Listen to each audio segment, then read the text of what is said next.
2016 தொடங்குனது என்னோட தேடல். எல்லாருக்குமே படிச்ச படிப்புக்கான வேலை கிடைக்கிறது இல்ல.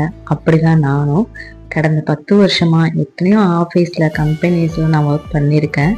6 மாசம், 1 வருஷம், 2 வருஷம்னு பண்ணியிருக்கேன்.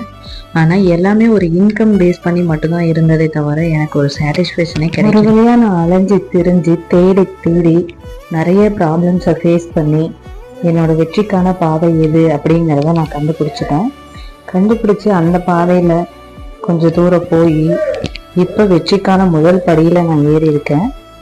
நான் இந்த ஃபீல்டில் சக்ஸஸ் ஆகிறதுக்கு இன்னும் எத்தனை படிகள் வேணா எடுக்கலாம் சொல்ல முடியாது. இன்னும் 10 வருட காலங்கள் கூட எடுக்கலாம். ஆனால் நான் என்னோட எஃபர்ட்டையும் பெஸ்ட்டையும் முழுமையாக இதில் கொடுக்க தயாராக இருக்கேன். என்னோட லைஃப்பில் ஒரு சின்ன அச்சீவ்மெண்ட்டாக இருந்தாலும் அதுக்கு பின்னாடி எனக்கு பேக் போனாக இருக்கிறது என்னோட ஹஸ்பண்ட் தான். பிஃபோர் மேரேஜ் ஒரு பொண்ணு அச்சீவ் பண்றா அப்படின்னா அவளுக்கு ஒரு நல்ல பேரண்ட்ஸ் கிடைச்சிருக்காங்கன்னு அர்த்தம். அதுவே ஆஃப்டர் மேரேஜ் ஒரு பொண்ணு அச்சீவ் பண்றா அப்படின்னா அவளுக்கு ஒரு நல்ல ஹஸ்பண்ட் கிடைச்சிருக்காங்கன்னு அர்த்தம். நான் அப்படிதான்.